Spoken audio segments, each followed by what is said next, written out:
السلام علیکم ناظرین۔ میں نے جس گھرانے میں آنکھ کھولی اس کو ہمارے معاشرے میں امیر طبقہ اور ماڈرن کلاس کہتے ہیں۔ میں نے ہمیشہ اپنے آگے پیچھے پیسوں کی فراوانی دیکھی، کسی دکھ یا غم کا تصور بھی نہ تھا، ہر طرف خوشیاں ہی خوشیاں تھیں، ہر طرح کا عیش و آرام میری زندگی میں تھا۔ میں اپنی امی اور ابو کی اکلوتی اولاد تھی، اسی لیے مجھ پر کسی قسم کی کوئی پابندی نہ تھی۔ میری ہر فرمائش منٹوں میں پوری کی جاتی تھی، اسی لیے میں خود کو اوروں سے الگ اور بہتر سمجھتی تھی۔ میرے دل میں کسی دوسرے کے لیے کوئی ہمدردی نہ تھی، میں ہر کسی کو اپنا ماتحت اور غلام سمجھتی تھی، اور اللہ تعالیٰ نے مجھے حسن بھی بے پناہ دیا تھا، جس کا مجھے بےحد غرور تھا۔ کالج میں بھی میری انہی لڑکیوں سے دوستی تھی جو میری طرح امیر تھی اور کالج میں صرف ٹائم پاس کرنے جاتی تھی، کیونکہ میرے لیے کالج پڑھنے کی نہیں سیر و تفریح کی جگہ تھی، اور کالج کے سارے لڑکے میرے حسن اور اسٹیٹس کے دیوانے تھے۔ کالج کی لڑکیاں مجھے رشک بھری نگاہوں سے دیکھتی، میں کسی لڑکے کو تو کیا کسی لڑکی کی بھی عزت نہ کرتی۔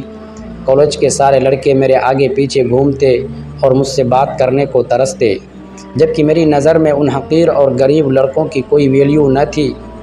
پھر ایک دن ہمارے کالج میں ایک لڑکا آیا، مجھے وہ پہلی ہی نظر میں بہت پسند آیا۔ میرا خیال تھا وہ بھی میرے حسن کو دیکھ کر دنگ رہ جائے گا، لیکن ایسا کچھ بھی نہیں ہوا۔ میں اس سے بات کرنے کے لیے بہانے ڈھونڈتی، جبکہ وہ میری طرف دیکھتا بھی نہیں تھا۔ وہ میرے حسن سے بے نیاز اپنے آپ میں مگن رہتا تھا۔ مجھے اس کی اسی عادت نے دیوانہ بنا دیا، اور اسے حاصل کرنا میری زندگی کا مقصد بن گیا۔ میں نے اس سے بات کرنے کی بھی بہت کوشش کی، لیکن وہ میری بات کا ہوں یا ہاں میں بھی جواب نہ دیتا۔ میں نے اس کے بارے میں معلومات حاصل کی۔ مجھے معلوم ہوا ایک غریب گھرانے سے تعلق رکھنے والے اس لڑکے کا نام سکندر ہے۔ اس کا باپ کسی چھوٹی سی کمپنی میں جاب کرتے ہیں۔ سکندر کی دو چھوٹی بہنیں بھی ہیں۔ کالج کے بعد شام کو بچوں کو ٹیوشن پڑھاتے ہیں، اور آج کل پارٹ ٹائم نوکری کی تلاش میں ہے۔ میں نے سکندر کی اسی کمزوری کا فائدہ اٹھاتے ہوئے اسے مالی طور پر فائدہ پہنچانے کا سوچا۔ میں اسے اپنے پیسوں سے خریدنا چاہتی تھی۔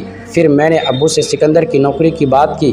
ابو نے ہمیشہ کی طرح میری یہ فرمائش بھی پوری کر دی۔ دوسرے ہی دن میں سکندر کو یہ خوشخبری سنانے پہنچی۔ یہ خبر سنتے ہی سکندر بے انتہا خوش ہو گیا۔ میں سوچ بھی نہیں سکتا تھا آپ اتنی بڑی کمپنی سے میرے لیے کام کی آفر لے کر آئیں گی، اور میری اتنی بڑی مشکل اتنی آسانی سے حل کر دیں گی۔ اس کے بعد سکندر نے میری عزت کرنا شروع کر دی۔ وہ مجھ سے جب بھی بات کرتا نگاہیں جھکا کر بات کرتا۔ ان سب چیزوں کے بعد مجھے اپنی جیت بہت قریب دکھائی دینے لگی۔ میں دن بدن سکندر کے پیار میں پاگل ہونے لگی، لیکن سکندر کو اس بات کی کوئی پرواہ نہ تھی۔ میں اس دن کا انتظار کر رہی تھی جب وہ میرے احسان تلے دب جائے اور میرے اظہار محبت کرنے پر وہ انکار نہ کر سکے۔ ایک دن جب سکندر سے ملنے میں ابو کے آفس پہنچی تو وہاں نہیں تھا۔ مینیجر نے مجھے بتایا کل سکندر صاحب کی شادی تھی، اسی لیے وہ چھٹیوں پر ہیں۔ یہ خبر میرے لیے کسی بڑے دھماکے سے کم نہ تھی۔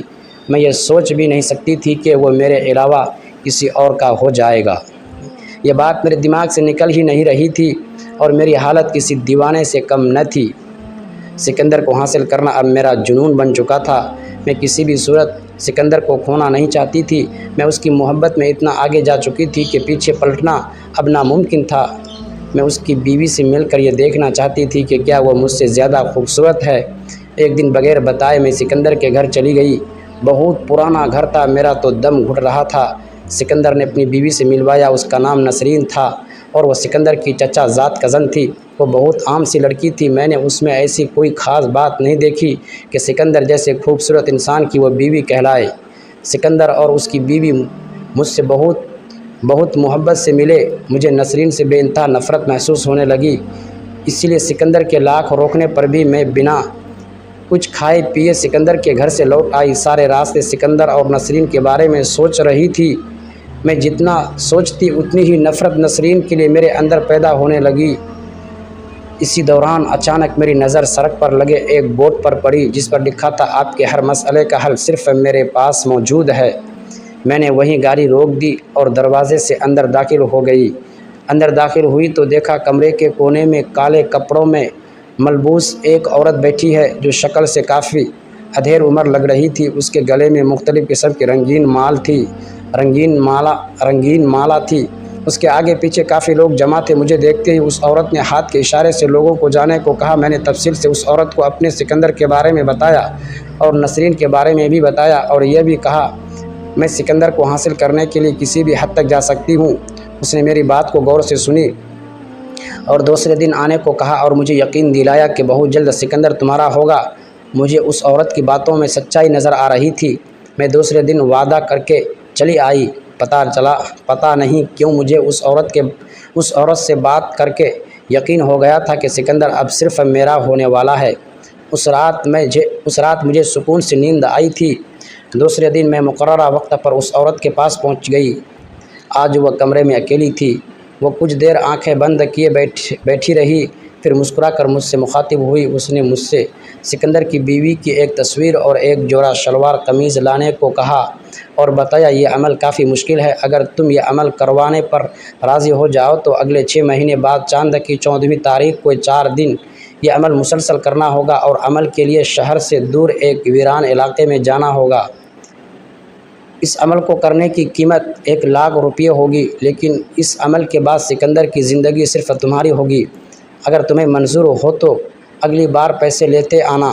میرے لیے 1,00,000 روپے کی تو کوئی اہمیت نہ تھی، لیکن فکر مجھے اس بات کی تھی کہ 4 دن کے لیے اپنے ابو سے کیا کہوں گی۔